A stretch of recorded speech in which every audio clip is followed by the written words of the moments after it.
News 7 Tamil, பொறுப்பும் பொது நலமும்.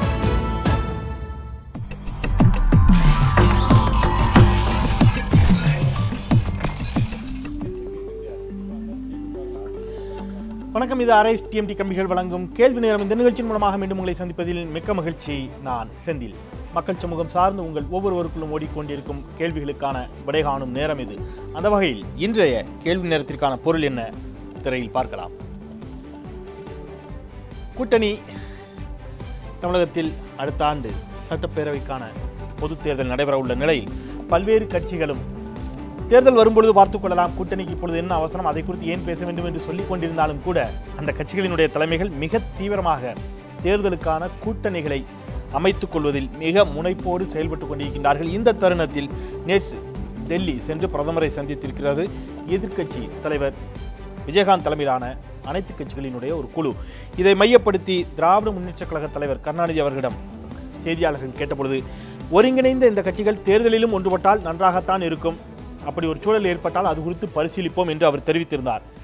இது குறித்து இன்று மத்திய அமைச்சர் பாஜகவினுடைய மூத்த தலைவர் பொன் ராதாகிருஷ்ணன் அவர்களிடம் செய்தியாளர்கள் ஒரு கேள்வியை முன்வைத்திருக்கிறார்கள். அதற்கு அவர் ஒரு பதிலை அளித்திருக்கிறார். இது மிக மோசமான, திமுக தலைவருடைய பதில் மிக மோசமான, கற்பனையில் நினைக்கக்கூடாத ஒரு சிந்தனை, தமிழக மக்களின் நலனை காட்டி அரசியல் ஆதாயம் தேடும் திமுகவின் மனப்பான்மை மீண்டும் நிரூபணமாகி உள்ளது என்று அவர் தெரிவித்திருக்கிறார். இது ஏற்றுக்கொள்ள முடியாது அப்படின்னு சொல்லியிருக்கிறார். நேற்று நடந்தது தமிழக மக்கள் நலன் சார்ந்த ஒரு விஷயமாக மட்டுமே பார்க்கப்பட வேண்டும் என்றும், மற்றொரு கேள்விக்கு பதிலளிக்கையில் தேமுதிக நிச்சயமாக எங்களோடு தான் கூட்டணியில் நீடிப்பார்கள், தேசிய ஜனநாயக கூட்டணி இப்பொழுது இருக்கக்கூடிய கடந்த நாடாளுமன்ற தேர்தலில் பாஜக உள்ளிட்ட கட்சிகளோடு தமிழகத்தில் போட்டியிட்ட தேசிய ஜனநாயக கூட்டணி அதே கட்சிகள் அப்படியே நீடிப்பார்கள், தமிழக சட்டப்பேரவை தேர்தலிலும் திமுக அதிமுக அல்லாத மாற்று அணியாக நாங்கள் போட்டியிட்டு நிச்சயமாக வெற்றி பெறுவோம், ஆட்சியும் அமைப்போம் என்று தெரிவித்திருக்கிறார். இந்த தளத்திலேயே நாம் விவாதிக்க இருக்கின்றோம். தேசிய ஜனநாயக கூட்டணி தமிழகத்தில் நீடித்துக் கொண்டுதான் இருக்கிறதா, பொன் ராதாகிருஷ்ணன் தெரிவித்திருக்கக்கூடிய கருத்து குறித்து நாம் பேச இருக்கின்றோம். தேமுதிகவை தன்னுடைய கூட்டணியில் இணைத்துக் கொள்ளக்கூடிய தேவையும் சூழலும் ஏற்பட்டிருக்கிறதா, அதற்கான முயற்சியில் திமுக இறங்கியிருக்கிறதா என்ற பல்வேறு தளங்களில் பேசியிருக்கின்றோம். நம்மோடு அரங்கில் 4 சிறப்பு விருந்தினர்கள் இணைந்திருக்கிறார்கள். அண்ணா திராவிட முன்னேற்ற கழகத்தின் சார்பில் முன்னாள் சட்டப்பேரவை உறுப்பினர் திரு சமரசம் நம்மோடு இணைகிறார். வணக்கம் சார். திருச்சி வேலுச்சாமி காங்கிரஸ் கட்சியினுடைய மூத்த தலைவர் நம்மோடு இணைகிறார். வணக்கம். திரு கண்ணதாசன் திராவிட முன்னேற்ற கழகத்தினுடைய சட்டத்துறை இணை செயலாளர் நம்மோடு இணைகிறார். வணக்கம். கார்த்திகை செல்வன் ஊடகவியலாளர், அவரும் நம்மோடு இணைகிறார். திருமதி ராஜலட்சுமி பாஜகவின் சார்பாக நம்மோடு இன்னும் சில நிமிடங்களில் அவரும் நம்மோடு இணைவார். அம்மா, உங்களுக்கும் என்னுடைய வணக்கங்கள் முன்னதாகவே தெரிவித்து நிகழ்ச்சிக்கு வரவேற்கிறேன். நான் திமுகவிடமிருந்தே கேள்வியை தொடங்கலாம்னு நினைக்கிறேன். மிக மோசமான, கற்பனையில் நினைக்கக்கூடாத சிந்தனை ஒன்றை ஏன் உங்களுடைய தலைவர் திராவிட முன்னேற்ற கழகத்தினுடைய தலைவர் கருணாநிதி அவர்கள் சிந்திக்க வேண்டும்? உங்களுடைய கேள்வியான்னு தெரியல. பொன் ராதாகிருஷ்ணன் கேட்டிருக்கியா, சொன்ன பதில தான் கேட்கிறேன். இது அவருடைய சிந்தனை மிக மோசமான, கற்பனை நினைத்து பார்க்கக்கூடாத சிந்தனைங்கிறாரு மத்திய அமைச்சர் இணையமைச்சர் பொன் ராதாகிருஷ்ணனுடைய அளவுக்கு வக்கரமாக சிந்திப்பதற்கு பொன் ராதாகிருஷ்ணன் போன்ற அரசியல்வாதிகளால் மட்டும்தான் முடியும். ஏனென்று கேட்டால், ஒரு தமிழ்நாட்டு நலனுக்காக அனைவரும் ஒன்றிணைந்து சென்றிருக்கிறார்கள் என்று சொன்னால், இதில் எந்த பெரிய கட்சி அழைத்தது, எந்த சிறிய கட்சி அழைத்தது என்றில்லாமல் திராவிட முன்னேற்ற கழகம் மேகதாட்டு பிரச்சனையில், இன்னும் சொல்லப்போனால் தளபதி அவர்கள் இந்த பிரச்சனையை பற்றி பேசும்பொழுது அதிமுகவினுடைய அந்த ஆதரவு இல்லாமல் இந்த பிரச்சனை கூட வெற்றி பெறுவது கடினம் என்று சொன்னார். அந்த அளவிற்கு ஆளுங்கட்சியை கூட எதிர்க்கக்கூடிய திராவிட முன்னேற்ற கழகம் இந்த மேகதாட்டு பிரச்சனை ஆளுங்கட்சியினுடைய ஆதரவையும் கோரியிருந்தது. இந்த அளவில்தான் திராவிட முன்னேற்ற கழகம் தேமுதிகவினுடைய அந்த ஒரு முயற்சிக்கு உறுதுணையாக இருந்தது.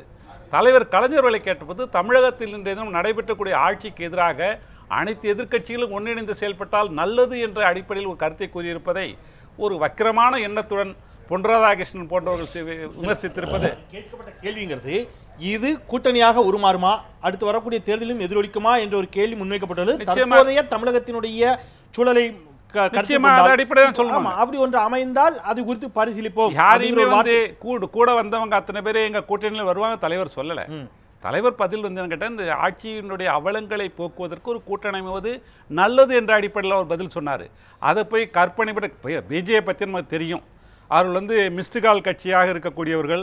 அது மட்டுமல்லாமல் அவர்கள் எங்கெங்கேயோ ஆதரவு தெரிவித்து ஸ்ரீரங்கம் தேர்தலில் அவங்களுடைய பலம் என்னன்னு தெளிவாக தெரிந்தது. கடந்த நாடாளுமன்ற தேர்தலில் பாண்டிச்சேரி உள்ளிட்ட 3 தொகுதிகளில் பாஜக வெற்றி பெற்றிருக்கிறது. ஆனால் திமுக ஒரு வலிமையான கூட்டணியோடு போட்டிட்டு ஒரு இடத்தில் கூட நாடாளுமன்ற தேர்தலில் வெற்றி பெற முடியவில்லை. இதுவும் பொன் ராதாகிருஷ்ணன் அவர்கள் சொன்னது செய்தியாளர்கள் சொன்னதுதான். ஒண்ணு வேண்டாம், வாக்குகள் சதவீதம் என்பது ஒரு கட்சி அடிப்படையில் எது பெரிய கட்சி என்பது வெளியே வரும். எத்தனை தொகுதிகள் வெற்றி பெறால் என்பது பார்த்தீங்கன்னா கடந்த காலங்கள் நாடாளுமன்றமாகட்டும் சட்டமன்றமாகட்டும் வெற்றி பெற்ற கட்சிக்கும் தோல்வியுற்ற கட்சிக்கும் வாக்கு சதவீதம் குறைவாக இருந்தால் கூட இடங்கள் வித்தியாசம் அதிகமாக இருந்தது வரலாறு காட்டும் உண்மை. ஆனால் இங்கே இவர்கள் ஒரு குறிப்பிட்ட இப்போ தருமபுரி ஆகட்டும் அல்லது பாண்டிச்சேரி ஆகட்டும் கன்னியாகுமரி ஆகட்டும் அங்கு உள்ள தனிப்பட்ட செல்வாக்காளர் வெற்றி பெற்ற ஒரு கட்சி அடிப்படையில் வெற்றி பெறலை. அப்படி பார்க்க வேண்டும்னா இவங்க எக்கச்சக்கமான வாக்குகளை பெற்றிருக்க வேண்டும், எக்கச்சக்கமான இடங்களை பெற்றிருக்க வேண்டும். ஆனால் வாக்கு சதவீதத்தை என்று பார்க்கும் பொழுது திராவிட முன்னேற்ற கழகத்தில் வைத்திருக்கக்கூடிய அந்த வாக்குவை அவர்களால் பெற முடியாது. அது அடிப்படையான உண்மை. அவர் இன்னொன்றையும் குறிப்பிடுகிறார். திமுக அதிமுக அல்லாத ஒரு மாற்று அணியை நிச்சயமாக அதிமுகவோடு நாங்கள் நெருங்குகிறோம் என்ற வாதமே தவறானது. அப்படி ஒரு எண்ணம் இல்லை. திமுக அதிமுக அல்லாத மாற்று அணியை நாங்கள் ஏற்கனவே இருக்குது அந்த அணியோடு புதிய அணியை அமைக்க வேண்டிய அவசியமே இல்லை. இந்த அணி தேர்தலில் போட்டியிடும், நிச்சயமாக நாங்கள் வெற்றி பெறுவோம் அப்படிங்கிற ஒரு வாதத்தை வைத்திருக்கிறார். அதிமுக கடந்த தேர்தலில் அதிமுகவை எதிர்த்து திமுகவிற்கு மாற்றாக அவர்கள் ஒரு புதிய அணியை வைத்து பாண்டிச்சேரி உள்ளிட்ட 3 இடங்களில் அவர்கள் வெற்றி பெற்றிருக்கிறார்கள். தற்போது வழக்கு உள்ளிட்ட பல விஷயங்களை மையப்படுத்தி இங்கே ஒரு நிச்சயமற்ற தன்மை ஏற்பட்டிருக்கிறதாக எல்லாம் எதிர்க்கட்சிகள் ஒரு குற்றச்சாட்டுகளை வைத்துக் கொண்டிருக்கக்கூடிய ஒரு சூழலில் பாஜக அப்படி ஒரு கூட்டணியோடு போட்டியிட்டால் வெற்றி பெறுவதற்கான சூழல் இருப்பதாக நினைக்கிறீர்களா? பாஜகவினுடைய இந்த முயற்சி மத்திய அமைச்சனுடைய கருத்து குறித்து உங்களுடைய பார்வை. ஆசை கர்ப்பமானால் பாவம் குழந்தை பிறக்கும். ஆசை கர்ப்பமானால் பாவம் என்ற குழந்தை பிறக்கும். யார் யாருக்கு இப்போ என்னென்னமோ ஆசை வந்து இருக்குது. அம்மா அவர்களுக்கு இந்த வழக்கில் அவருக்காக வாதாடிய பவானி சிங் அது இப்போ வேண்டாம், அது செல்லாது, தேவையில்லை என்று ஒரு வந்ததுனால முழுமையாக இப்போவே வெற்றி பெற்று முதல்வராகிட்டோம், கூட்டணி ஆட்சி அமைச்சிட்டோம் அப்படிங்கிற எண்ணம் கருணாநிதி முதல் கடைசியில் இருக்கிற கட்சிக்காரர்களையும் வந்துடுச்சு. நீங்கள் எண்ணி பார்க்கணும், திமுக தேமுக சேர்ந்தால் என்ன ஆகும்? பலம் உள்ளது பலவீனமானதோடு சேர்ந்தால் பலவீனம் பஸ்பமாயிடும். எது பலம் எது பலவீனம் அதுதான் எல்லாருக்கும் தெரியும். நீங்க சொல்லுங்க பரவாயில்ல. நீங்க எது நினைக்கிறீங்க? அதிமுக தேமுதிக சேர்ந்த மாதிரி இல்லைங்க, அது நாங்க பலவீனம் ஆயிட்டாங்களா அது சொல்றாரு. இப்ப வேண்டாம், நீங்க சேர அப்படி சேர்ந்தீங்கன்னு நான் சொல்லிடுவேன். அதாவது பலம் உள்ளதோடு திமுக பலம், திமுக பலம், அதிமுக பலவீனம். தட் மீன்ஸ் தேமுதிக பலவீனம். பலவீனம் கடந்த கூட்டணியில் தேமுதிக சொல்றேங்க இல்லைங்க. திமுக பலம், தேமுதிக பலவீனம். தேமுதிக திமுகவோடு சேர்ந்தால் பலவீனம் பஸ்பமாகிவிடும். திமுக தேமுக ஓட்டை வாங்கும், தேமுக திமுக ஓட்டை வாங்காது. இது உலகம் தெரிந்த ரகசியம். அது மட்டும் இல்லை, விஜயகாந்த் ஓட்டுகளை மூக வாங்கலாம், ஆனால் மூக ஓட்டுகளை விஜயகாந்த் வாங்க முடியாது. இன்றைய பேச்சு இந்த கிராமத்தில் ஆடு வெட்டுவாங்க, ஆடு வெட்டி போட்ட உடனே காது அறுத்து சுடுவாங்க, காலை சுடுவாங்க, குழந்தைங்களுக்கு கொடுப்பாங்க. எப்படி எடுத்துக்கிறது? விஜயகாந்தினுடைய வாக்குகள் திமுகவிற்கு விடுவதற்கான சூழல் இருக்குதுங்கிறீங்க. கண்டிப்பா. ஆனால் ஒரு காலத்திலும் திமுகவினுடைய வாக்குகள் தேமுதிக. அதைத்தான் அவரும் சொல்றாரு. விஜயகாந்தும் எங்களுடைய ஆதரவோடு எங்களுடைய வாக்குகளையும் பெற்றுத்தான் அதிமுக வெற்றி பெற்றதுங்கிறார். அதாவது நீங்க ஒன்று இப்ப அவங்க இல்லாம இப்ப நாங்க தேமுதிகவுடைய ஆதரவோடு தான் அதிமுக வெற்றி பெற்றதா? அல்ல ஐயா, பாராளுமன்ற தேர்தல் யாரோடு நின்னோம்? யார் யார் நின்னாங்க? பாராளுமன்ற தேர்தலில் என்ன நடந்தது? எத்தனை சதவீத ஓட்டு வாங்கணும்? இவங்க எல்லாம் சேர்ந்து எத்தனை ஓட்டு வாங்கினாங்க? எண்ணி பார்த்து பதில் சொல்லணும். வாதத்துக்கு வாதம் என்று லாவணி கச்சேரி நடத்தக்கூடாது, உண்மையை சொல்லணும். ஆகவே இன்றைய தினம் பாமக திமுகவோடு தேமுதிக சேர்ந்தால் தேமுதிக இருக்கிற இடம் தெரியாமல் போயிடும். இது ஒரு பாயிண்ட். நாங்கள் யாரோடு சேர்ந்தாலும் எவரோடு சேர்ந்தாலும் அவர்களை வெற்றி பெற வைப்பது எங்களுடைய கடமை. சரி, நான் அடுத்த சுற்றில் வரேன். உங்ககிட்ட நிறைவாகவே வர கார்த்திகை சொல்லுங்கள். இப்போ இந்த கூட்டணி சூழல் எவ்வாறாக இருப்பதாக நீங்கள் நினைக்கிறீர்கள்? திமுகவிற்கு இன்றைய தேதியில் நிச்சயமாக ஒரு கூட்டணியை, வலுவான கூட்டணி அமைத்துக் கொள்ள வேண்டிய தேவையும் நிர்பந்தமும் இருப்பதாக நீங்கள் உணர்கிறீர்களா? அந்த தேவையும் நிர்பந்தமும் இருக்கிற பட்சத்தில் பல விஷயங்கள் ஊடகவியலாளர்கள் மத்தியில் உலாவிக் கொண்டிருக்கின்றன. திமுக, தேமுதிக, காங்கிரஸ், விடுதலை சிறுத்தைகள் ஒரு அணியாக போட்டியிடுவதற்கான சூழல் இருப்பது என்பது பெருவாரியாக வந்து கொண்டிருக்கக்கூடிய செய்தி. மற்றொரு புறம் இதே அணி திமுக, தேமுதிக, பாஜகவை இணைத்துக் கொள்ளலாம், மத்திய அரசினுடைய ஆதரவும் கிடைக்கும், இது போன்ற விஷயங்களும் வந்து கொண்டிருக்கின்றன. பாஜக அதை நோக்கி நகரும் என்ற செய்திகள் வந்தபொழுதுதான் பொன் ராதாகிருஷ்ணன் அதை திட்டவட்டமாக மறுத்திருக்கிறார். அப்படி ஒரு எண்ணமே இல்லை என்று. இதில் பாஜக தனித்து விடப்பட்டிருக்கிறதா என்ற ஒரு கேள்வி செய்தியாளர்கள் பொன் ராதாகிருஷ்ணனிடம் கேட்டிருக்கிறார்கள். நான் உங்களிடம் கேட்கிறேன், திமுக தனித்து விடப்படக்கூடிய ஒரு சூழல், திமுகவோ காங்கிரஸோ தனித்து விடப்படும் சூழல் ஏற்பட்டிருக்கிறது என்று நீங்கள் நினைக்கிறீர்களா? தனித்து விடப்படுகிற சூழல் அப்படின்னு நம்ம இப்போ 1 இயர் இருக்கு எலெக்ஷனுக்கு, அதுக்கு முன்னாடி ரொம்ப ப்ரீமெச்சூர்டாக அந்த விஷயங்களை கணிக்க முடியாது. ஆனால் திமுக வந்து ரொம்ப டெஸ்பரேட்டாக இருக்காங்கிறத தொடர்ந்து அவங்க வெளிப்படுத்திட்டே இருக்கிறாங்க. ஒரு யாராவது கூட்டணிக்கு வரணும் அப்படிங்கிற விஷயத்தில், அது நீங்கள் வந்து பாமக நிறுவனர் டாக்டர் ராமதாஸ் சில திருமணத்திலிருந்து தொடங்கி பார்த்தீங்கன்னா இந்த கூட்டணி தொடர்பான ஹேஷியங்களை உருவாக்குறது திமுக தலைவர்களாக தான் இருப்பாங்க. பாமக தரப்புலேருந்து ஒன்றும் சொல்லலை, வைகோ எதுவுமே சொல்லலை, இவங்க தான் அதை கிரியேட் பண்ணுவாங்க. அதே மாதிரி இப்போவும் வந்து நேற்றுக்கு விஜயகாந்த் கூட்டணி பற்றி எங்கேயுமே பேசல. கலைஞர் தான் சொல்றாரு அப்படி ஒரு கூட்டணி அமைந்தால் நல்லது, அது இந்த ஆட்சியை தூக்கி எறியறதுக்கு நல்லது அப்படின்னு ஒரு இண்டிகேஷன் கொடுக்குறாரு. அதே கேள்வியை விஜயகாந்த் முன் வைக்கும்போது அவர் நான் அதை பற்றி எனக்கு தெரியல நான் அப்படின்னு அதை விளக்கிட்டு போயிடுறாரு. அதனால எனக்கு தெரிஞ்சு இப்போ இந்த விஷயத்துல வந்து விஜயகாந்துக்கு நிறைய தேவைகள் இருந்தது. அவர் வந்து நாடாளுமன்ற தேர்தலுக்கு பிறகு அவங்களோட ஓட் ஷேர் குறைஞ்சிருந்தது, அவர் அரசியல் ஆக்டிவா இல்லைங்கிற குற்றச்சாட்டுகள் இருந்தது, எதிர்க்கட்சி தலைவராக அவர் செயல்படலைங்கிற இந்த விஷயங்களை எல்லாத்தையும் ஒரு ஸ்ட்ரோக்கில் எடுக்கிறதுக்கு ஒரு நல்ல ஒரு மூவாக அதை எடுத்தார். இப்போ ஒரு எதிர்க்கட்சி தலைவராக எதிர்க்கட்சிகள் அத்தனையும் நான் அழைச்சிட்டு போகிறேன் அப்படிங்கிறது மூலமாக 2 விஷயங்கள் அவரோட ஆப்ஷன்ஸை வந்து அதிகரிச்சிருக்கார். ஒரு பக்கம் பாஜகவில் அவர் தொடர்ந்து அவங்க கேட்டுட்டு இருக்கிறது அவரை வந்து முன்னிறுத்தி இந்த தேர்தலை சந்திக்கணும் அப்படிங்கிறது, சட்டமன்ற தேர்தலை சந்திக்கணும், அதுக்கான ஒரு ப்ரெஷர் அப்ளை பண்ணுற ஒரு விஷயமாக எடுத்துக்கலாம். திமுகவோடு இப்போ அவருக்கான அந்த நெருக்கம் வரும்போது பிஜேபிக்கு நேச்சுரலாக அந்த ப்ரெஷர் அப்ளை ஆகும். ஸோ இவரை வந்து விட்டுற வேண்டாம் அப்படிங்கிற ஒரு எண்ணம் வரும். இன்னொன்று இதில் வந்து இன்னைக்கு விஜயகாந்தோட இன்றைய சந்திப்புகள் எடுத்துங்க. நேற்றுக்கு மோடியை சந்தித்த போதும் மோடி சொன்ன ஒரு விஷயம், எல்லா கட்சிகளையும் வச்சுட்டு சொன்ன விஷயம், அது வந்து விஜயகாந்துக்கான ஒரு தூண்டிலாக தான் நான் பார்க்குறேன். இந்த டெலிகேஷனுக்காக நான் ரொம்ப சந்தோஷப்படுறேன், ஏன்னா இல்லைன்னா என்னுடைய நண்பரை நான் சந்தித்திருக்க முடியாது அப்படின்னு மொத்த எதிர்க்கட்சி தலைவர்களையும் வச்சுட்டு விஜயகாந்தை ஒரு பிரைஸ் பண்றாரு. அதனுடைய நோக்கம் விஜயகாந்த் தன்னுடைய இதிலே வச்சுக்கிறது அப்படிங்கிறது. அதற்கு பிறகு இன்னைக்கு வந்து அவர் வந்து அருண்ஜேட்லியை பார்க்குறாரு. 40 நிமிடம் ஒதுக்கப்படுகிறது. நாடாளுமன்றத்தில் முக்கியமான விவாதங்கள் போயிட்டு இருக்கிற நேரத்தில் அருண்ஜேட்லி இதுக்காக நேரம் ஒதுக்குறாரு. ராஜ்நாத் சிங்கை சந்திக்கிறாரு, கட்கரியை பார்க்குறாரு, வெங்கையா நாயுடு பார்க்குறாரு. எல்லாருடைய சந்திப்புகள்லையும் நேரம் ஒதுக்கப்படுகிறது. எல்லாமே என்னன்னா பிஜேபி வந்து அவருக்கான அந்த இதை கொடுத்துறாங்க. இப்போ விஜயகாந்தும் நேச்சுரலா அங்க இருக்கிறத தான் விரும்புவார். பிஜேபி தொடர்ந்து முன் வச்சிட்டு பிஜேபி தமிழகத்தில் தான் தனித்து விடப்பட்டு விட கூடாது என்ற ஒரு நோக்கத்தோடு விஜயகாந்தை தக்கவைத்துக் கொள்வதற்கான ஒரு முயற்சி ஈடுபடுகிறது என்று பலமான ஒரு மாற்று அணின்றதை தொடர்ந்து சொல்லிக்கிட்டே இருக்காங்க. அதை கடந்த 2 வாரத்துல, அதுக்கு முன்னாடி அருண்ஜேட்லி ஜெயலலிதா மீட்டிங்க்கு பிறகு கொஞ்சம் சாஃப்டா இருந்துச்சு.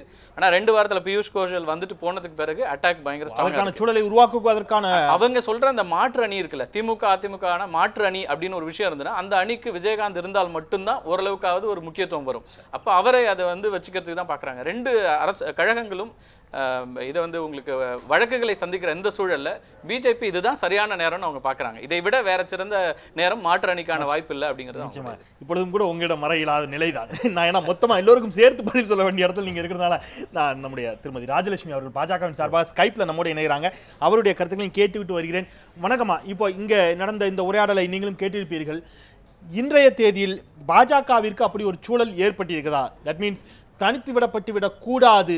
இருக்கக்கூடிய தேமுதிக ஓரளவு உங்கள் அணியில் இருக்கக்கூடிய பலமாய்ந்த கட்சியாக, வாக்குகளின் சதவீதத்தில் பலமாய்ந்த கட்சியாக இருக்கக்கூடிய தேமுதிகவை தக்க வைத்துக் கொள்ள வேண்டிய ஒரு சூழலும், தேமுதிகவோடு இணைந்து தேர்தலை சந்திக்க வேண்டிய நிர்பந்தமும் தேவையும் இருக்கிறது. அதற்கான முயற்சிகளை பாஜக எடுத்துக்கொண்டிருக்கிறதா? நீங்கள் சொல்வதை பார்த்தால், எல்லாரும் சொல்றதை பார்த்தா இது ஒரு வியப்பும் சிரிப்பும் தான் வருது. எப்படி இப்படி ஒரு கேள்வியை நீங்க கேட்கறீங்கன்னு தான் ஆச்சரியமா இருக்கிறது. பாஜக இன்னைக்கு வலுவாக மத்தியில் ஆட்சி அமைத்திருக்கிறது. தமிழ்நாட்டிலும் ஓட்டு சதவீதமும் மெம்பர்ஷிப் சதவிகிதமும் ஏறி இருக்கிறது. கிட்டத்தட்ட 40 லட்சம் உறுப்பினர்களை சேர்த்து இருக்கிறோம். 20% கிட்ட ஓட்டு வங்கி வைத்திருக்கிறோம். 20%? 20% கிட்ட எங்களுடைய ஆகையினால இந்த ஏடிஎம்கே டிஎம்கே திராவிட கழகங்களுக்கு எதிராக ஒரு அலை உருவாகி இருக்கிறது.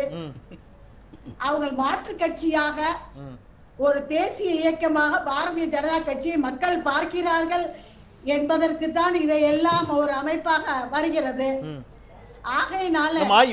இத்தனை சதவீத வாக்கு வங்கியில எனக்கு அடிப்படையில் ஒரு சந்தேகம். இவ்வளவு 20 விழுக்காடுங்கிறது கிட்டத்தட்ட தேமுதிகவினுடைய வாக்கு வங்கியை விட அதிகம். நீங்க சொல்றது 2 மடங்கு. அப்ப தேமுதிகவை விட அதிக வாக்கு சதவீதம் வைத்திருக்கக்கூடிய பாஜக, மத்தியில் வலுவான அரசை தனிப்பெரும்பான்மையோடு அமைத்திருக்கக்கூடிய பாஜக, தமிழகத்தில் 40 லட்சம் உறுப்பினர்களை கொண்டிருக்கக்கூடிய பாஜக, தேமுதிக துணையோடு ஏன் தேர்தலை சந்திக்க வேண்டும்? தனித்தே போட்டியிட்டு ஆட்சி அமைச்சிடலாமே கேட்கிறேன். அதாவது எலெக்ஷன் வரும் பொழுது எங்களுடைய கூட்டணி நண்பர்களை நாங்கள் விட்டு கொடுக்க மாட்டோம் என்பதில் உறுதியாக சொல்கிறோம்.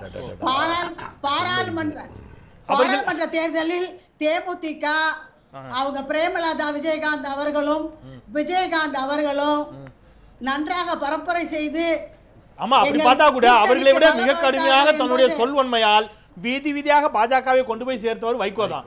அவருக்கு எந்த அளவிற்கு பாராட்டுகள் உங்கள் கட்சியின் சார்பாக கொடுக்கப்பட்டதுங்கிறதை நீங்க மறந்துருக்க மாட்டீங்க. நாங்கள் மறுக்கவில்லை, அதையும் நாங்கள் மறுக்கவில்லை. தமிழருவி மணியனை உதவி செய்தால் அதையும் மறுக்கவில்லை. அவர்கள் எல்லாரும் தேர்தல் சமயத்தில் மறுபடியும் எங்களுக்கு உடன் இருப்பார்கள். நான் மீண்டு வரேன். அதுதான் அவங்க ஒரு விஷயத்தை பொன் ராதாகிருஷ்ணன் இதைத்தான் குறிப்பிடுகிறார். பாமக சார்பாக முதலமைச்சர் வேட்பாளர் அறிவிக்கப்பட்டு விட்டார்களே என்று கேட்ட பொழுது கூட 10 தொகுதிகளுக்கும் அவர்கள் நாடாளுமன்ற வேட்பாளர்கள் ஏற்கனவே அறிவித்தார்கள். ஆனால் மீண்டும் எங்களோடு தானே சேர்ந்தார்கள் எல்லாரும் சொல்லுவாங்க. ஆனால் கடைசி நேரத்தில் எங்களோடு சேர்வார்கள் என்பதை மிக உறுதியாக இருக்கிறார். அரசியல் அது நடப்பதற்கான வாய்ப்புகள் ஏராளமாக இருக்கின்றன. ஆனால் இந்த த்ரோட் விவாதத்தில் நான் இந்த தனித்து விடப்பட்டிருக்கிறதாங்கிற கேள்வியை காங்கிரஸை நோக்கி வைக்கவே விரும்புகிறேன்.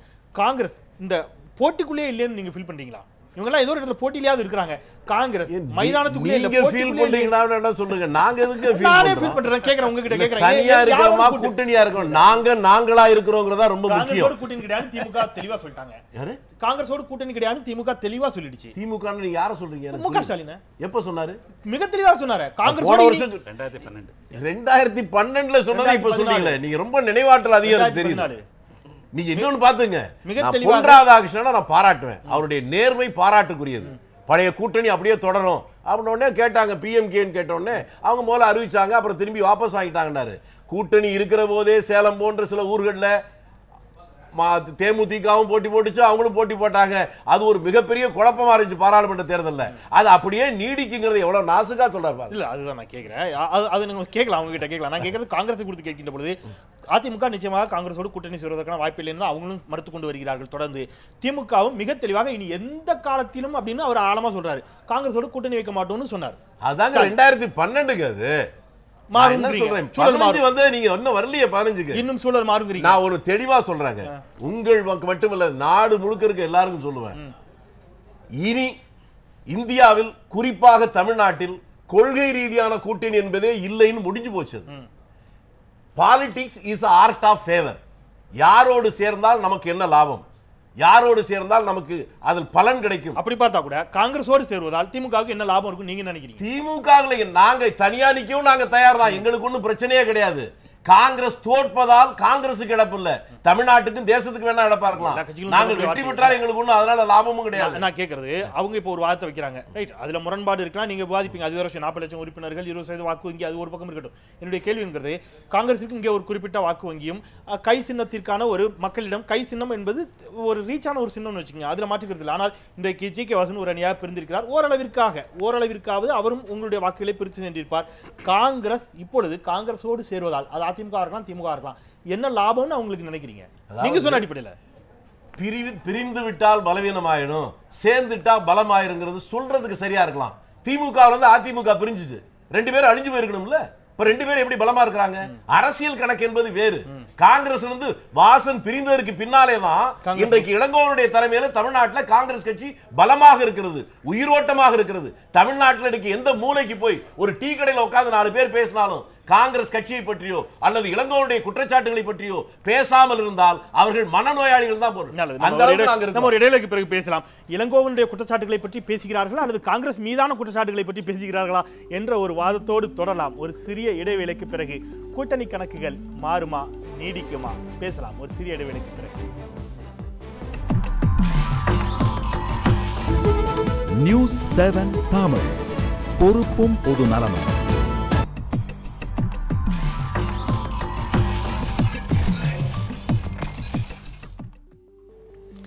சிறிய விளம்பர இடைவெளிக்கு பிறகு மீண்டும் அரசு டிஎம்டி கம்பிகள் வழங்கும் கேள்வி நேரம் நிகழ்ச்சிக்கு உங்களை மிகுந்த அன்போடு வரவேற்கின்றேன். தேர்தலுக்கு இன்னும் ஓராண்டே இருக்கக்கூடிய நிலையில் கூட்டணி கணக்குகள் தொடங்கிவிட்டனவா தமிழகத்தில் என்ற தளத்தில் பேசிக் கொண்டிருக்கின்றோம். இடைவேளைக்கு பிறகு நம்மிடையே பேராசிரியர் கல்யாணசுந்தரம் நாம் தமிழர் கட்சியின் சார்பாக கோவையில் இருந்து இணைகிறார். வணக்கம். இந்த நிகழ்ச்சிக்கு மிகுந்த அன்போடு உங்களை வரவேற்கின்றேன். இந்த தேர்தல் கூட்டணிகள் அமைவதற்கான ஒரு முயற்சிகள் நடைபெற்று கொண்டிருக்கக்கூடிய ஒரு நிலையில் மத்திய அமைச்சர் பொன் ராதாகிருஷ்ணன் அவருடைய கருத்தை நீங்கள் எப்படி பார்க்கிறீர்கள்? தேசிய ஜனநாயக கூட்டணி தமிழகத்தில் அவ்வாறே நீடித்துக் கொண்டிருக்கிறது. நாடாளுமன்ற தேர்தலில் நீடித்த அதே கூட்டணி நீடிக்கிறது. திமுக அதிமுகவிற்கு மாற்றாக நாங்கள் நிச்சயமாக போட்டியிட்டு இந்த அணி வெற்றி பெற்று ஆட்சி அமைக்கும் என்ற ஒரு நம்பிக்கை தெரிவித்திருக்கிறார். உங்களுடைய பார்வை?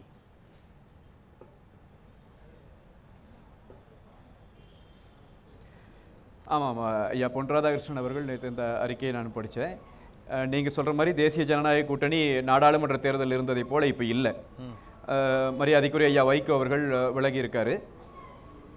பாட்டாளி மக்கள் கட்சியும் விலகித்தான் போயிருக்கு. அது அவங்க மறைச்சாலும் என்ன பேசினாலும் அது உண்மையில் விலகித்தான் போயிருக்கு. ஆனால் இந்த பிரச்சனையை பொறுத்த வரைக்கும் நாங்கள் எப்படி பார்க்குறோம் அப்படின்னு சொன்னால், எதிர்க்கட்சிகள் எல்லாரையும் ஒன்றாக சேர்த்து நாங்கள் போய் பிரதம மந்திரியை பார்த்து மேகதாதுவிலே அணை கட்டுவதற்கு எதிர்ப்பை தெரிவிக்கப் போகிறோம் என்றுதான் இந்த குழு அங்கே போனது. ஆனால் இவர்கள் போய் சந்தித்த பிறகு இன்றைக்கு 2 நாட்களாக தொடர்ச்சியாக நடக்கிற விவாதங்களே மேகதாது என்ன ஆனது என்றே யாருக்கும் தெரியவில்லை. இவர்கள் எதற்கு போனார்கள் என்பதே இதுவரைக்கும் பேசப்படவில்லை. மாறாக அவரோடு இவர் கூட்டணி சேருவாரா, இவரோடு அவர் கூட்டணி சேருவாரா என்கிற அந்த விவாதம் தான் தொடர்ச்சியாக நடக்கிறது. நல்ல முதிர்ச்சி அடைந்த மூத்த தலைவர்கள் கூட அதைத்தான் பேசிக் கொண்டிருக்கிறார்கள். என்றால் இது தமிழகத்திற்கு பிடித்திருக்கிற அரசியல் சாபக்கேடு என்றுதான் நாங்கள் பார்க்கிறோம். மக்களினுடைய பிரச்சனைகளை, லட்சக்கணக்கான விவசாயிகள் பாதிக்கப்படக்கூடிய பிரச்சனையை பேச போனவர்கள் வெறும் அரசியல் கணக்கு போட்டுக் கொண்டிருக்கிறார்கள். யாரோடு யார் கூட்டணி என்று கேட்டுக் கொண்டிருக்கிறார்கள் என்பதே வேதனைக்குரிய விஷயம். நீங்க 2016 ஆட்சியை தலைவர் மரியாதைக்குரிய விஜயகாந்த் அவர்கள் நடந்து கொண்ட விதம் 2016 ஆட்சியை பிடித்தே தீர்வோம் என்று சொல்லியிருக்கக்கூடிய பட்டியலில் நீங்களும் கூட ஒருவர். உங்களுடைய அண்ணன் சீமான் அவர்களுடைய தலைமையில் தான் ஆட்சி, அவரை முதலமைச்சராக ஆக்கியே தீரும் என்று உறுதிமொழி எடுத்திருக்கிறீர்கள். எந்த அளவிற்கு சாத்தியம்? ஒரு பக்கம் பாஜக 40 லட்சம் உறுப்பினர்கள்ங்கிறாங்க, 20% வாக்கு வங்கிங்கிறாங்க. காங்கிரஸ் கட்சியை சேர்ந்த திருச்சி வெளிச்சாமி டீக்கடை தோறும் எங்களை பற்றி தான் பேசிக் கொண்டிருக்கிறார்கள் அப்படிங்கிறாங்க. அம்மா அசைக்க முடியாத சக்திங்கிறாரு சமரசம். நீங்கள் என்ன சொல்ல போகிறீர்கள்?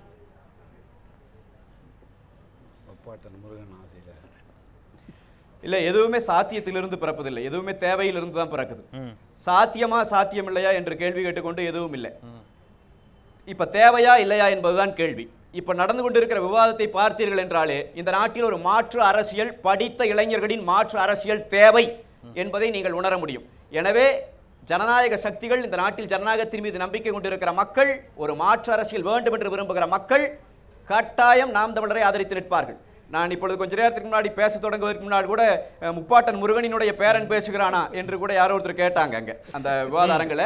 அது யாருன்னு தெரியல, எங்க மாமாவா கூட இருக்கலாம், யாரோ கேட்டாங்க. அது நாங்கள் இன்றைக்கு முப்பாட்டன் முருகன் என்று சொல்லுகிற போது பதறுகிறவர்கள் ஆணுக்கும் ஆணுக்கும் குழந்தை பிறந்தது என்று சொன்ன போது ஐயோ அப்படியா என்று கன்னத்திலே போட்டுக் கொண்டவர்கள் தான்.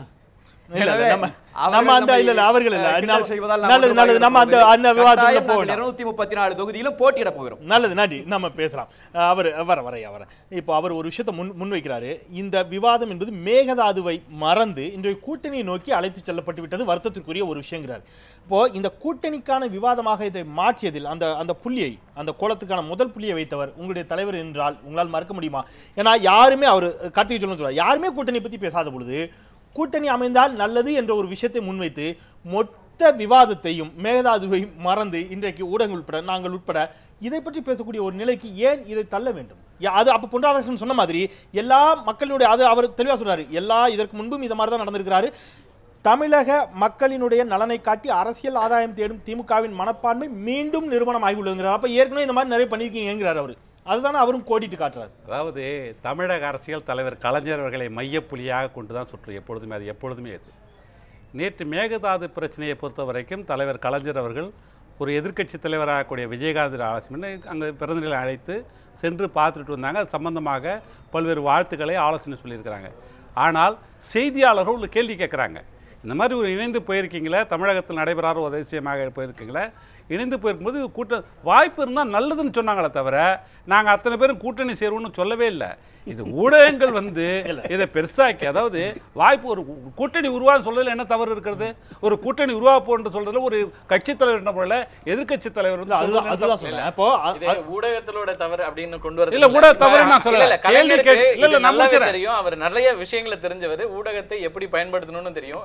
இந்த விஷயத்தை இதுல இன்னைக்கு பேச வேணாம்னு முடிவு பண்ணா நிச்சயம் பேச மாட்டாரு. அவருக்கு இல்ல இந்த இந்த டெலிகேஷன்ங்கிறது வேற விஷயத்துக்கு இது இன்னொரு நாள் பேசலாம்னு சொல்ல டெல்லியில் நேற்று பேட்டியளித்த எல்லா தலைவர்களும் சொன்னது, அது காங்கிரஸ் கட்சியின் சார்பாக சென்று இந்த கோபண்ணா சொல்கிறார், அங்க இருக்கக்கூடிய திருச்சி சிவாவே சொல்றாரு, இல்ல நீங்க இதை கூட்டணியா பாக்காங்க, இதை அணியா பாக்காதீங்க. ஆனால் கருணாநிதி அவர்கள் மட்டும் ஏன் கூட்டணியை பற்றி பேசக்கூடிய ஒரு சூழல் உருவாகுதுங்கிறதா கேட்கிறேன். வேண்டும் என்பது அவருக்கு தெளிவா தெரியும், அதான் பண்ணிருக்காரு. அதை தாண்டி வேற ஒண்ணும் இல்ல. நீங்க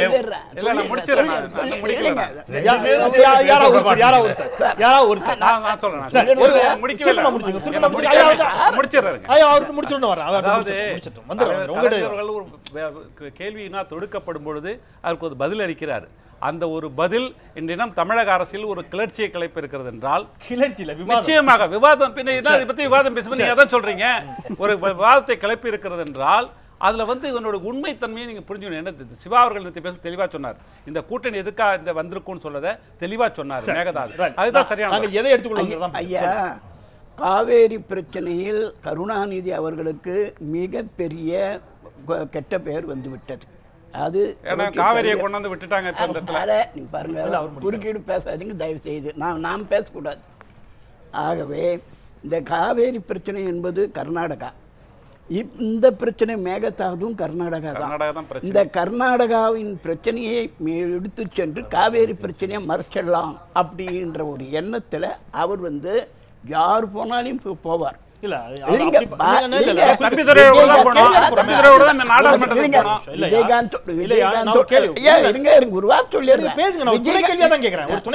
ஒருவேளை அப்படி எடுத்துக்கிட்டா கூட திமுகவும் சேர்ந்து போயிருக்குது, அவர்கள் சார்பாக திருச்சி சிவா, கனிமொழி உள்ளிட்டவர்கள் போயிருக்கிறார்கள். காவிரி பிரச்சனையில் நாங்கள் எதிர்க்கட்சியோடு இணைந்து கூட தேமுதிகவோடும் இணைந்து நாங்கள் சென்றோம் என்பதை பயன்படுத்தி இதை அரசியல் ஆதாயம் தேடத்தானே முயற்சிப்பார்கள் இயல்பாக. அது எப்படி நீங்க எதிர்கோணத்தில் பாக்குறீங்க எனக்கு புரியல. அதாவது கருணாநிதி கல்லாத கலை இந்த நாட்டில் இல்லாத கலை. ஒன்று தெரிந்து கொள்ள வேண்டும், எதை எதை எப்பொழுது எப்படி பயன்படுத்த வேண்டும் என்பது இன்று இருக்கின்ற அரசியல் தலைவர்களில் அவர் முதன்மையானவர்.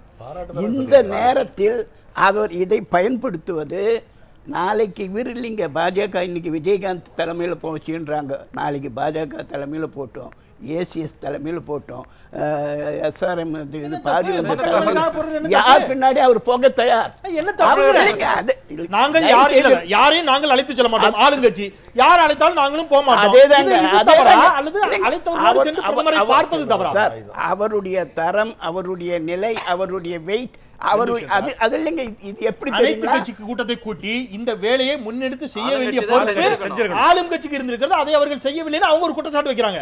அழைத்தவர்களோடு பரவாயில்லை, நாங்கள் இந்த இடத்துல யார் பெரிய கட்சி யார் சின்ன கட்சின்னு பார்க்க தயாராக எல்லோரும் போகிறார்கள், நாங்களும் போறோம்னு அவர் போறாரு சொன்னா, ஏன் போறாருங்கிற வச்சு ஒரு அரசியல் விமர்சனம் வைத்து அதன் மூலமாக அவருடைய தரம் குறை, இது எந்த மாதிரி சரியான? ஐயா, நீங்க ஒன்று ஜோடி சேரும்போது எப்படி இப்போ ஒரு இந்த ஆரம் அந்த ஆரம் ஒன்று சேர்ந்து போனால் ஒரு பெரிய ஆரம் போகும், இந்த ஓடை அந்த ஓடை 10 ஓடை சேர்ந்து போனால் ஒரு கால்வாய் போகும். ஒரு 10 குட்டைகள் இங்கே ஒரு குட்டை, அது ஒரு குட்டை, அது ஒரு குட்டை, நான் சேர்ந்து போக முடியுமான்னு நினச்சி பாருங்க. இவங்களுடைய இப்போ போயிருக்கிற நிலைமை என்னன்னா, மாடு கட்டி போரடித்தால் மாளாது சென்னல் என்று சொல்லுவாங்க, பொன அடிக்கிறதுன்னு பேர். அதுல எருது, மாடு, கண்குட்டி அது அங்கேயே தான் சுத்தும். ஆமாங்க, அது அங்கேயே தான் சுத்தும். விலங்குகளை காட்டுறவரே, அதாவது ஜனநாயக தத்துவத்தை கேலி கூத்தா போயிருக்கு. இது கட்சிகளை போய்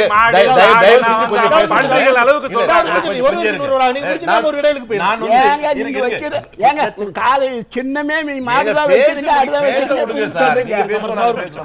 நான் என்னன்னா நடைமுறையை சொல்றேன், நான் ஒன்னும் உபதேசம் பண்ணல. கர்நாடகத்தில் பிஜேபி ஆட்சியில் இருக்கிற போது அந்த மாநில பிரச்சனைக்காக அந்த முதலமைச்சர் டெல்லிக்கு போக என்று சொன்ன நேரத்தில் பிஜேபி முதலமைச்சருக்கு பின்னாலேயும் அணிவகுத்திருக்கிறோம். கேரளாவில் கம்யூனிஸ்ட் கட்சி ஆட்சியில் இருக்கிற போது கம்யூனிஸ்ட் முதலமைச்சர் அந்த மாநில பிரச்சனைக்காக கேட்கிற போதும் அவர்களுக்கு பின்னாலே நாங்கள் போயிருக்கிறோம். நாங்கள் மக்களுடைய நலன் மட்டும்தான் முக்கியம் என்று நினைப்பதால் அழைப்பவர் யார் என்பதல்ல, எல்லோரும் சேர்ந்து போய் சொல்லணுங்கிறதான். இன்னைக்கு விஜயகாந்துக்கு பின்னால போனாங்க என்பது அல்ல, செய்ய வேண்டிய ஆளுங்கட்சி முதலமைச்சராக ஒரு மனிதர் இருக்கிறார். அவர் என்னன்னே தெரியல, அவர் இத பத்தி ஒண்ணுமே பேசல. யாரோ ஒருத்தர் கூப்பிடுறாங்க. மக்களை அப்படி எடுத்துக்கொண்டால் கூட உங்களுடைய வாதத்தின்படி எடுத்துக்கொண்டால் கூட அவரை நாடாளுமன்ற உறுப்பினர் கனிமொழியோடு தம்பிதுரை செல்கிறார். அவங்க போகத்தானே செஞ்சாங்க. இருக்கட்டும், பரவாயில்ல. திமுக போகத்தானே செஞ்சது. அன்றைக்கு அதிமுக வந்து நீங்க கனிமொழி வரக்கூடாதுன்னு சொல்லல, அது கனிமொழி வந்தால் நாங்க போக மாட்டோம்னு சொல்லல. அவர்களும் போகத்தானே செய்தார்கள். நீங்க வேற விதமா போறீங்க. ஒரு மாநிலத்துடைய நலனுக்காக அனைத்து கட்சிகளும் ஒன்றாக சேர்ந்து இந்த மாநில மக்களுக்கு செய்கிறோம் என்று உணர்த்துவதற்கு மத்திய அரசுக்கு ஒரு நெருக்கடி தருவது எல்லா மாநிலத்திலும் ஒரு ஆரோக்கியமான அரசியலாக இருக்கு.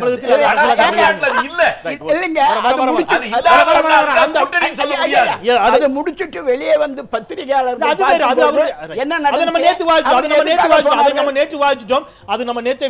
அது அவருடைய தனிப்பட்ட நாம கேட்கறது அது ஒரு தனி சப்ஜெக்ட். அவர் ஊடகவியலாளர்களிடம் அவ்வாறு நடந்து கொண்டது சரியா தவறாங்கிறது ஒரு தனி சப்ஜெக்ட். அதை நம்ம நேற்று வாசிட்டோம். இன்றைய விவாதங்கிறது கூட்டணி தொடர்பான விவாதமாக இருக்கிறது. நம்ம பேசலாம் ஒரு சிறிய இடைவெளிக்கு பிறகு. இவ்வாறாக ஒருமித்த கருத்தோடு சென்றால் கூட அது அரசியல் கண்ணோட்டத்தோடு தான் பார்க்கப்படுகிறதா ஆளும் கட்சியால், ஊடகங்களாலும் கூட. ஊடகம் கூட இதை பெரிதுபடுத்தி விடுகிறது என்ற வாதமும் வைக்கப்படுகிறது. ஊடகங்களுடைய பங்கு இதில் என்னவாக இருக்கிறது? சிறிய பிரச்சனையை கூட மிகைப்படுத்துகிறதா ஊடகங்கள்? பேசலாம் ஒரு சிறிய இடைவேளைக்கு பிறகு.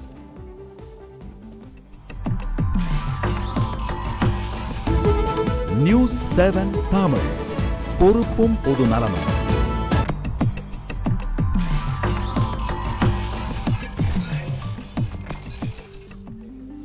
சிறிய விளம்பர இடைவேளைக்கு பிறகு மீண்டும் அரசு டிஎம்டி கம்பிகள் வழங்கும் கேள்வி நேரம் நிகழ்ச்சிக்கு உங்களை மிகுந்த அன்போடு வரவேற்கின்றேன். கூட்டணி கணக்குகள் தொடங்கிவிட்டதா தமிழகத்தில்? இந்த தளத்தில் பேசிக் கொண்டிருக்கின்றோம். நம்முடைய பாஜகவின் சார்பில் ராஜலட்சுமி அவர்கள் இருந்திருக்கிறார். நிறைவாக ஒரு கேள்வி உங்களிடம். கடந்த பாராளுமன்ற தேர்தலில் 10 தொகுதிகளுக்கு மேல பாமக வந்து வேட்பாளர்கள் அறிவித்தார்கள். இருந்தாலும் இறுதியில் எங்களோடு தான் இருந்தார்கள். அதனால அவங்க கண்டிப்பா எங்க கூட்டணியில தான் இருக்கிறாங்க, அப்படிலாம் ஒன்றும் இல்லை, அவங்க கூட்டணி விட்டு வெளியில போயிட்டதாலாம் எதுவும் சொல்லலேன்னு சொல்றாரு உங்களுடைய பொன்னார்.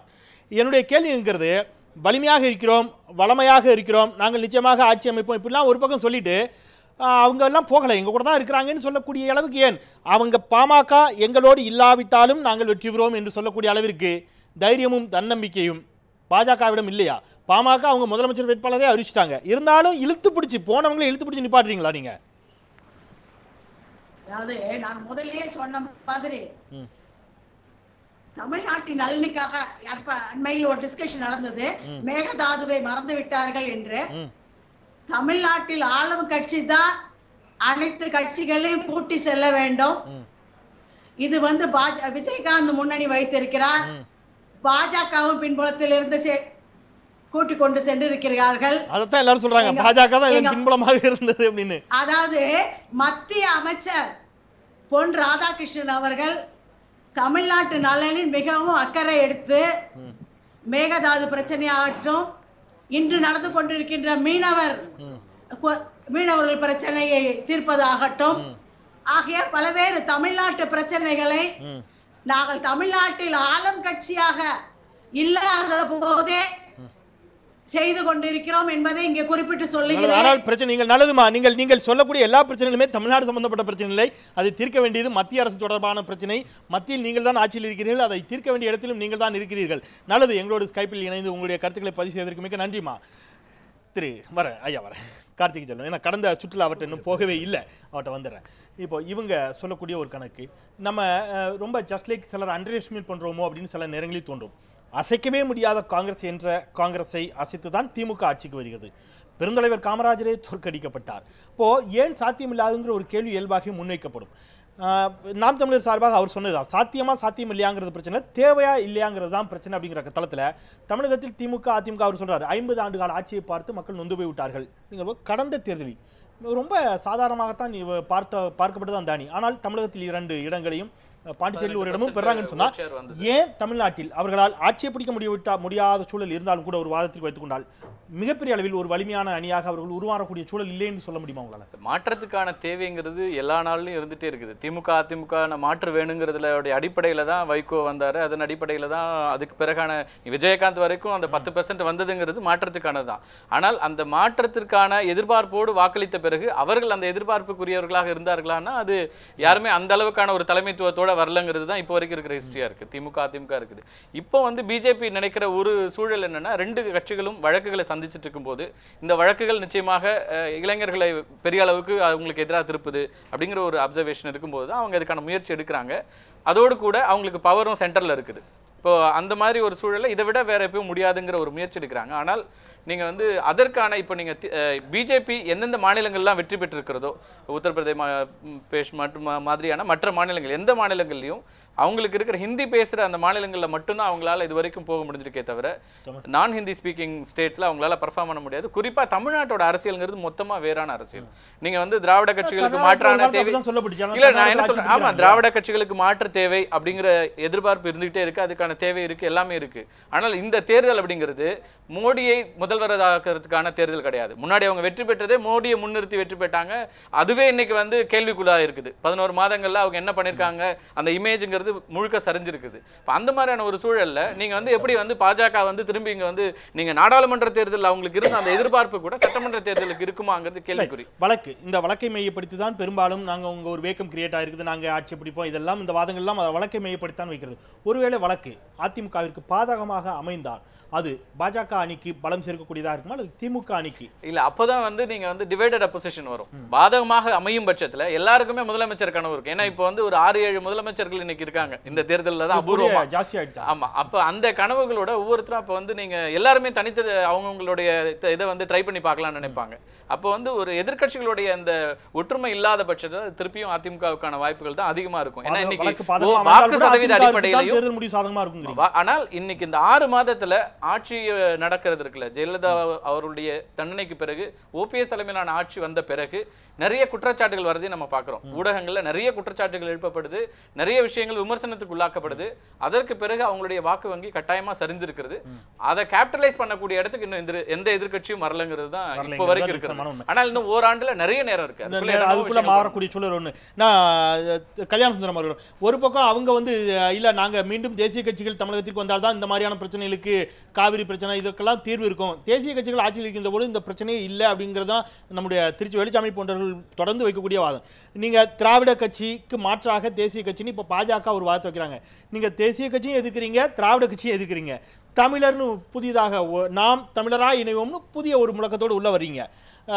எந்த அளவிற்கு இந்த திராவிட அரசியலிலிருந்து மக்கள் வெளியில் வந்து வாக்களிப்பார்கள்? அப்படியே அளித்தாலும் ஏற்கனவே பலம் பொருந்திய கட்சிகளாக இருக்கக்கூடிய பாஜகவோ அல்லது காங்கிரஸோ மக்களிடம் அறிமுகமான இடதுசாரிகள் போன்றவர்களை தவிர்த்து உங்களுடைய முதலமைச்சர் கனவு என்பது எந்த அளவுக்கு சார் பலிக்கும்?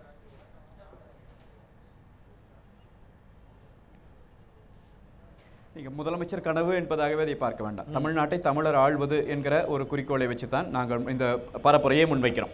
நீங்கள் சொல்கிறீங்க இப்போ தேசிய கட்சிகள் இருக்குது, திராவிட கட்சிகள் இருக்குன்னு. தேசிய கட்சிகள் திராவிட கட்சிகளுடைய அரசியல் என்ன என்பதை மக்கள் உற்று நோக்கி பார்த்துட்டு தான் இருக்கிறாங்க. இப்போ இந்த மேகதாது அணை பிரச்சனையில் நீங்கள் பார்த்தீங்கன்னா தண்ணீர் கொடுக்க மாட்டேன்னு சொல்கிற கர்நாடகா, அணை கட்டியே தீருவேன்னு சொல்கிற கர்நாடகா, எல்லா கட்சிகளும் ஒன்றிணைந்து போராடுறாங்க. ஆனால் ஒரு பிரதமரை சந்திப்பதற்கு போகிற போது இத்தனை பிரச்சனையை செய்து கொண்டு வருகிறார்கள் நம்முடைய கட்சிகள். இங்க இருக்கிற தேசிய கட்சி அங்க இருக்கிற பாரதிய ஜனதாவும் காங்கிரஸும் அணை கட்ட வேண்டும் என்று சொல்லுகிறது. இங்க இருக்கிற பாரதிய ஜனதாவும் காங்கிரஸும் அணை கட்டக்கூடாது என்று சொல்லுகிறது. மத்திய தலைமைகள் இன்னும் மௌனம் சாதிக்கிறது. என்ன அர்த்தம்? இவங்க என்னதான் உண்மையில மக்களுக்கு சொல்ல வர்றாங்க? அது எப்படி ஒரே பிரச்சனையில 3 நிலைப்பாடு எடுக்க முடியும்? திராவிட கட்சிகளை பொறுத்த வரைக்கும் இன்னைக்கும் நீங்க பாருங்க, எந்த விவாதத்தையும் எடுத்து பாருங்க, இதெல்லாம் குற்றச்சாட்டுகள். ஒரு கேளுங்கிறது ஒரு வாதத்துக்கு ஒரு வாதத்துக்கு நாங்க செய்யலன்னு சொல்றது இல்ல. ஒரு வாதத்துக்கு திராவிட கட்சிகளுக்கு மாற்றாக தேசிய கட்சிகளுக்கு மாற்றாக நீங்கள் முன்வைக்கக்கூடிய தமிழ் தேசிய கருத்துக்களோடு இருக்கக்கூடிய அல்லது தமிழர்கள் யாரோ ஒருவர் தமிழ்நாட்டை முதலமைச்சராக வந்துவிட்டாலும் மட்டும் கூட இந்த பிரச்சனை எல்லாம் தீர்க்கப்பட்டு விடும் நம்புறீங்களா? அந்த பிரச்சனை எல்லாமே தேசியம் சார்ந்த பிரச்சனைகள். இந்தியாவில் ஒரு அங்கமாகத்தான் தமிழ்நாடு இருக்கின்ற பொழுது, மத்திய அரசால் தீர்க்கக்கூடிய பிரச்சனையாக இருக்கின்ற பொழுது ஒரு தமிழரோ அல்லது ஒரு தமிழ் தேசியம் பேசக்கூடிய ஒரு கட்சியோ தமிழ்நாட்டை ஆட்சி செய்து விட்டால் மட்டும் கர்நாடகா பிரச்சனைலாம் தீர்ந்துருங்கிற மாதிரியான ஒரு வாக்குறுதியை கொடுப்பது அல்லது அது மாதிரியான ஒரு தோற்றத்தை ஏற்படுத்துவது மக்களை ஏமாற்றக்கூடிய செயல் இல்லையா?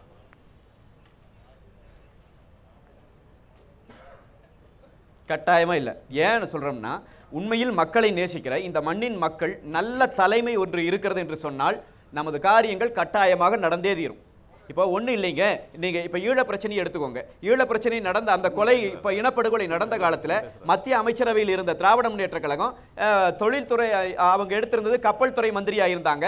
அவங்க தொலைத்தொடர்புத்துறை மந்திரியா இருந்தாங்க.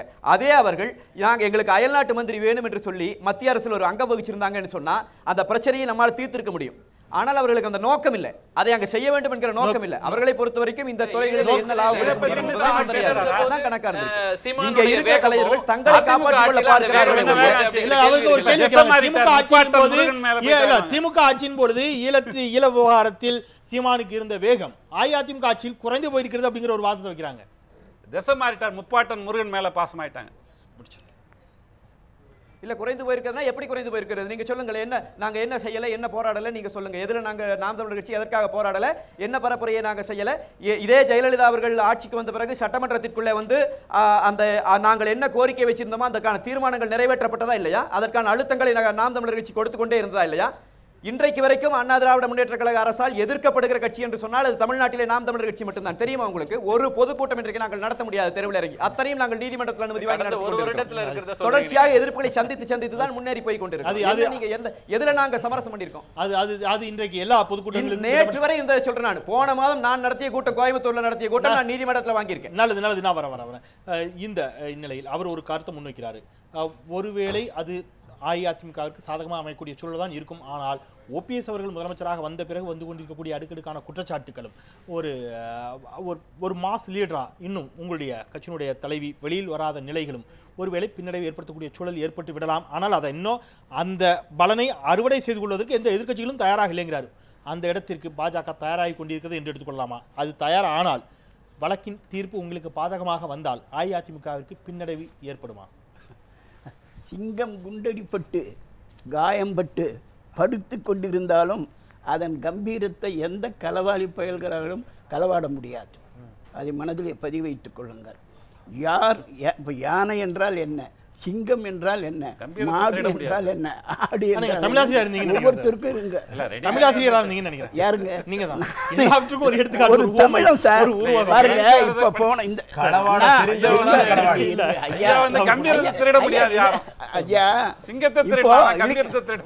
ஏங்க நீங்க அதாவது இப்ப போய் பார்க்க போனாங்க உலக தொழிலாளர்களே ஒன்று சேருங்கள் என்று சொல்லக்கூடியவர்கள் தமிழ்நாட்டு மேகத்தை இந்த கர்நாடகாவினுடைய கேள்வி ஒருவேளை இன்னொரு வாட்டி அழுத்தமா கேட்டுறேன்.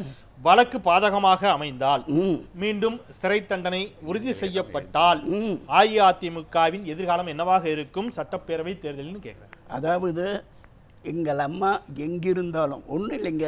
வழக்கு இப்போ வந்து ஒரு இது கொடுத்தாங்க, ஜாமீன் கொடுத்தாங்க. 224 பேர் செத்திருக்கிறார், தன்னையே வச்சிருக்கிறான். எப்படிப்பட்ட மக்கள் இருக்கிறார்கள் என்பதை எண்ணி பார்க்க வேண்டும். ஒரு முன்னே எதிர்க்க எம்எல்ஏ ஆனாரு 224 பேர். நீங்க அந்த 3 மாணவிகளோடு சேர்த்து 227 பேர்னு வச்சுக்கலாம். எப்படிங்க அந்த 2 மாணவிகளோடு சேர்த்து 227 பேர்னு வச்சுக்கலாம். அது பாருங்க, இது மாதிரி வேண்டாம், நான் திருப்பிக்குவேன். ஆகையினால நீங்கள் ஒரு விஷயம் தெரிஞ்சுங்க.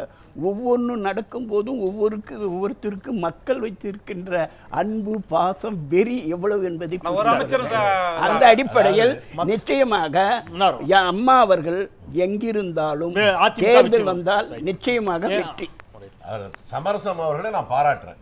இப்பவே ஒரு யூகமாக ஒன்று சொல்லிட்டார், எங்க அம்மா அவர்கள் எங்கிருந்தாலும் அப்படின்னு அந்த வார்த்தையிலேயே அடுத்து என்ன நடக்க போகுது மக்களுக்கு விளக்கி இருக்கிறாரு.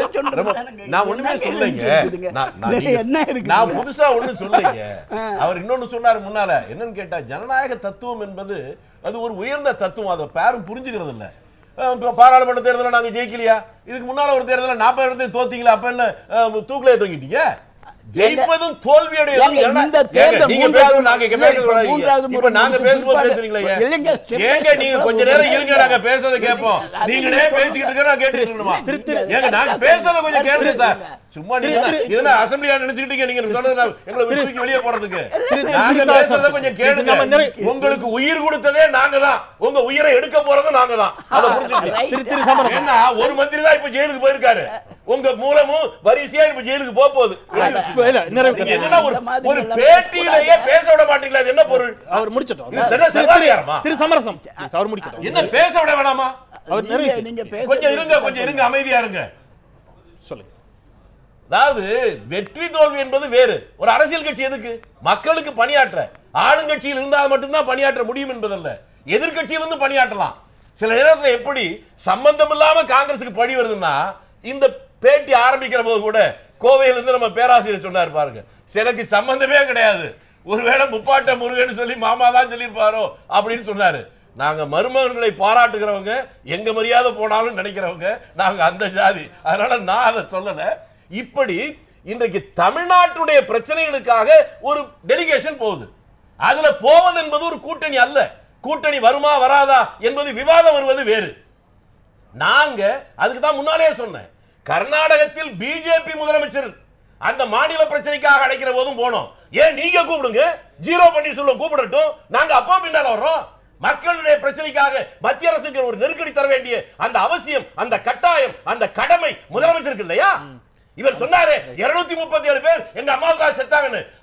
அம்மா மேல பாசம் இருக்கிறவங்க செத்து போயிட்டான். ஆனா பாசம் இருப்பது போல நடிக்கிற உங்களை போல அமைச்சர்களை போல அவங்க தான் உயிரோடு இருக்காங்க.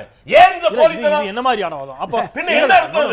அது தவறான அது வாதம். நோ நோ நோ 230 பேர் சத்ததியோட சோகம். அது சிரிக்கிற விஷயமா? இந்த மாதிரி பேசித்தான் மக்களினுடைய ஆதரவு இருக்குங்கறத பாருங்க. இந்த சட்டமன்ற தேர்தல் உங்க நிலைமை என்னன்னு பாருங்க. நான் பாராளுமன்ற தேர்தல் 40 தொடர்ச்சி எறிஞ்சது போல நீங்க மூளைக்கு மூளை தூக்கி எறியப்பட போறீங்க. 1967 பதவி இழந்த காங்கிரஸ் இதுவரையில் வராமல் போனது எத்தனை தடவை எங்க கால்ல விழுந்தீங்கன்னு உங்க அம்மாட்ட போய் கேளுங்க. எங்களுக்கு தான் தெரியும். உங்களுக்கு அந்த சின்னத்தை திருப்பி கொடுத்து கூட நாங்க தான். நாங்க என்ன உங்களுக்கு பாடலே கிடையாது. நாங்க புரட்சி தலைவர் சாகப்படை கிடைக்கிற போது தனி விமானத்துல கொண்டு போய் காப்பாத்துறது நாங்க தான். நீங்க அடிபட்டு மூலையில படுத்துக்கிற போது துணிச்சல் கொடுத்து வெளிய கூட்டி வந்தது நாங்க தான். ஒரு கட்சினா நீங்க தான். நம்ம ரைட், அது பழைய விஷயம். என்னுடைய கேள்விங்கிறது, அவர் காங்கிரஸ் பல இடங்களில் இன்னைக்கு அவர் சொன்ன 67க்கு பிறகு துடை தெரியப்பட்டிருக்கிறது சமஸ்கிருதம் சொன்னார். ஆனால் கடந்த திமுக ஆட்சி, அதிமுக பொதுச் செயலாளர் தொடர்ச்சியாக சொல்வது போல் ஒரு மைனாரிட்டி திமுக ஆட்சி என்பாரு. உள்ளபடியே அது மைனாரிட்டி ஆட்சியாக தான் இருந்தது. அதனால அதில் ஒன்றும் வருத்தப்படுவதற்கு ஒன்றுமில்லை. காங்கிரஸ் தயவோடு தான் ஆட்சி அமைக்கக்கூடிய சூழல் அன்றைக்கு இருந்தது. காங்கிரஸை 67க்கு பிறகு ஆட்சியே அமைக்க முடியாது என்ற அளவுக்கு இருந்த காங்கிரஸின் தயவோடு ஆட்சி அமைக்கக்கூடிய ஒரு சூழல் திமுகவுக்கு ஏற்பட்டது என்று சொன்னால், காங்கிரஸ் அந்த அளவிற்கு தமிழகத்தில் பலவீனப்பட்டு விட்டது என்ற வாதத்தை உங்களால் முற்றிலும் ஏற்றுக்கொள்ள முடியுமா? அதாவது அரசமைப்பு சட்டத்தில் மைனாரிட்டி ஆட்சி, மண்ணாங்காட்சி ஆட்சியெல்லாம் கிடையாது சார். இது இந்த அம்மா புதுசாக ஒன்று கண்டுபிடிச்சா, இப்போ பினாமி ஆட்சி நடக்குன்ற எல்லாமே சொல்கிறாங்க. அது ஒத்துக்கிறாங்களா? பினாமி ஆட்சின்றது மக்களுக்கே தெளிவாக தெரியும். ஆக மைனாரிட்டி ஆட்சி என்று ஒரு அரசமைப்பு சட்டத்தில் இல்லாத ஒன்று சொல்கிறாங்க. கூட்டணி ஆட்சி இந்தியாவில் கூட்டணி ஆட்சி இடம்பெற அவங்க உரிமை. அதாவது 1951 முதல்ல கேரளாவில் கூட்டணி ஆட்சி நடைபெற்ற பொழுது அங்கு அப்பொழுது அண்ணா அமைச்சது தனியாட்சி.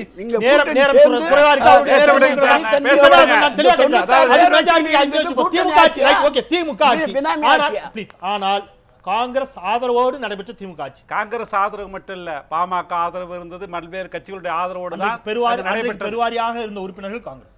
அதாவது இங்க வருங்க, ஒரு கூட்டணி தேர்ந்து ஒரு தேர்தல் நடத்துறாங்கன்னு சொன்னா அந்த கூட்டணி ஆட்சியில அனைவருடைய வாக்குகளும் பெற்றுதான் வராங்க. காங்கிரஸ் அந்த அளவுக்கு பலவீனப்பட்டு விட்டதாக அவர் சொல்லக்கூடிய வாதத்தை நீங்கள் ஏற்றுக்கொள்கிறீர்கள்? இல்ல, எந்த கட்சியும் நாங்க குறைத்து மதிப்பிடுவது கிடையாது. ஒரு கட்சிக்கு ஒரு ஆதரவு இருக்கிறது, அதை நாங்கள் மதிப்பிட்டு சொல்ல முடியாது. அது தேர்தலுக்கு அந்த சமயத்தில் கூடிய மக்கள் மனநிலைக்கு ஏற்றவாதான் வாக்குகள் சதவீதம் அமைகிறது. அதனால ஒரு கட்சி போய் இழிவுபடுத்தி நீங்க பலவீனப்பட்டு போயிட்டீங்க. இப்போ இந்த பிஜேபியில் அந்த அம்மா பேசினாங்க, எல்லாருக்கும் உண்மையிலே அது ஒரு நகைச்சுவை இடமான இடம் தான் நம்ம ஏத்துக்கிறோம். 40 லட்சம் உறுப்பினர் பாஜக ஒரு வார்த்தை முன்வைக்கிறாங்க. 50 ஆண்டு கால மோசமான நிர்வாகம், 2 திராவிட கட்சிகளிலும் 2 பேரின் மீதும் அவர்கள் ஊழல் குற்றச்சாட்டுகளை வைக்கிறார்கள். சொத்துக்குவிப்பு வழக்கு ஒருபுறம் நடைபெற்று தண்டனை விதிக்கப்பட்ட நிலையில் மேல்முறையீட்டு மனு விசாரணை நடைபெற்றுக் கொண்டிருக்கிறது.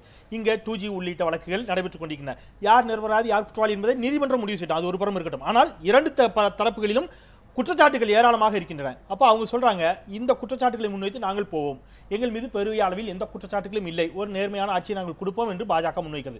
நீங்க அதிமுகவின் மீது ஊழல் குற்றச்சாட்டுகளை நிச்சயமாக வைக்க முடியாது தானே?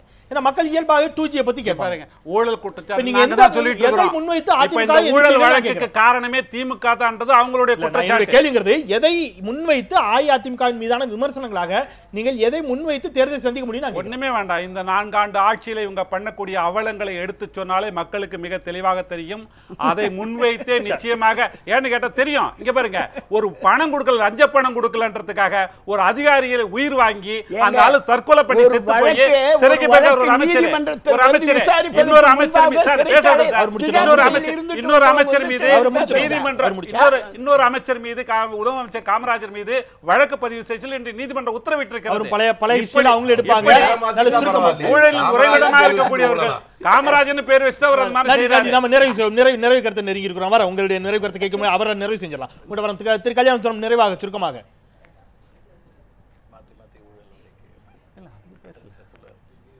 இப்போ அதாவது அரசியல் பிழைத்தார்க்கு அரங்கூற்றாகும்னு தமிழ் சொல்லுது.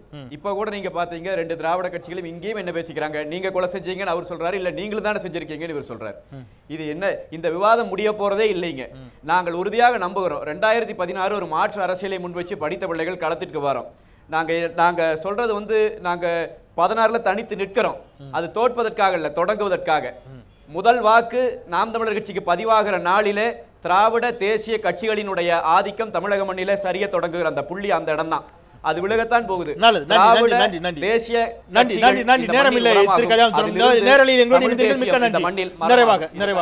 அதாவது சமீப காலத்தில் தமிழ்நாட்டில் மக்கள் விரோத நிர்வாகத்தில் நடக்கிற ஊழல்கள், இதை துணிவாகவும் தெளிவாகவும் மக்கள் மன்றத்தில் தமிழக காங்கிரஸ் கட்சி தலைவர் இளங்கோவனும் காங்கிரஸ் கட்சியும் தான் மிக தெளிவாக வைத்திருக்கிறோம். இதை புரிந்து கொண்டு, அதாவது வெற்றி தோல்வி ஒரு சொன்னார், எண்ணிக்கை சொன்னாரு, 4 சீட்டு எம்எல்ஏ ஏடிஎம்கே இருந்துச்சு, அடுத்த தேர்தல் ஆட்சிக்கு வரலையா? அதே போல 4 இருக்கிறோம். இந்த தேர்தல் முடிவு என்பது காங்கிரஸ் ஆட்சிக்கு வரும், காங்கிரஸ் ஆதரவு இல்லாமல் எவரும் ஆட்சிக்கு வர முடியாது. அதுதான் தேர்தல் முடிவு. நன்றி நன்றி நன்றி. நிறைவாக திரு கார்த்திகை செல்வன், இவர் சார் சொன்ன ஒரு விஷயம் ஒத்துக்கலாம். காங்கிரஸ் வந்து எதிர்க்கட்சிகளுக்கான அஜெண்டாவை செட் பண்றதுல கடந்த சில மாதங்கள்ல முன்னாடி இருக்காங்க. அதே மாதிரி பாமகவும் நிறைய விஷயங்களை முன் வச்சிட்டு இருக்காங்க அப்படிங்கறதெல்லாம் பார்க்க முடியும். ஓராண்டுல நிறைய திருப்பங்கள் வரும். நீங்க வந்து இப்போ நம்ம இதுக்கு முன்னாடி பிரேக் முன்னாடி பேசும்போது எல்லாத்தையுமே அரசியலா பார்க்கணுமா ஊடகங்கள் அப்படின்னா, ஒவ்வொரு செய்கையும் அரசியல் தான். அரசியல் சாராத எந்த விஷயமே இங்க கிடையாது. எல்லாத்துலயும் அரசியல் கலந்துதான் இருக்கும். அதுலயும் நீங்க தேர்தல் நேரத்துல ஒவ்வொரு அணுகுமுறையிலையும் ஒவ்வொரு ஸ்டெப்லயும் ஒரு அரசியல் இருக்கும். ஒவ்வொரு கட்சியும் இதுல வந்து எல்லா கட்சிகளுமே எல்லாத்துக்கும் இந்த முறை என்னன்னா எல்லாரும் எல்லா கதவுகளும் திறந்திருக்காங்க. யார் யாரோட வந்தாலும் வரலாம். கூட்டணிங்கிறது அவசியமான ஒரு சூழல் இருக்கு. அதனால நம்ம இதுல அரசியலை பார்க்க வேண்டிய அவசியம் ஊடகங்களுக்கு இருக்கு. நன்றி நன்றி. ஒற்றை வரையில் முடிச்சு பாருங்க, சுருக்கமாக 4 ஆண்டு காலத்தில் நாட்டில் மக்கள் பெற்றிருக்கின்ற அம்மாவின் திட்டங்கள் எங்களை எப்பொழுதும் வாழ வைக்கும், வெற்றி பெற வைக்கும். இதுவரை சரித்திரம் மாறி மாறி ஆட்சி வந்துட்டு இருக்கிறது அப்படிங்கிறது நம்ம நிறைவு செய்யலாம். இந்த அளவில் 4 பேரும் தொடர்ச்சியான பணிகளுக்கு மத்தியில் எங்களோடு இணைந்தீர்கள். மிக்க நன்றி. திரு கல்யாண சுந்தரம், கோவிலிருந்து இணைந்ததற்காக மீண்டும் ஒரு முறை உங்களுக்கு என்னுடைய நன்றியை தெரிவித்துக் கொள்கிறேன். திருமதி ராஜலட்சுமி, உங்களுக்கும் கூட என்னுடைய நன்றிகள். இந்த அளவில் நாம் நிறைவு செய்யலாம். தேர்தலுக்கு இன்னும் ஓராண்டுகள் இருக்கிறது. ஒரு நாளில் கூட தேர்தலை மையப்படுத்தி நடைபெறக்கூடிய அரசியலில் என்ன விதமான மாற்றங்களும் ஏற்படலாம் என்பதே கடந்த கால வரலாறு.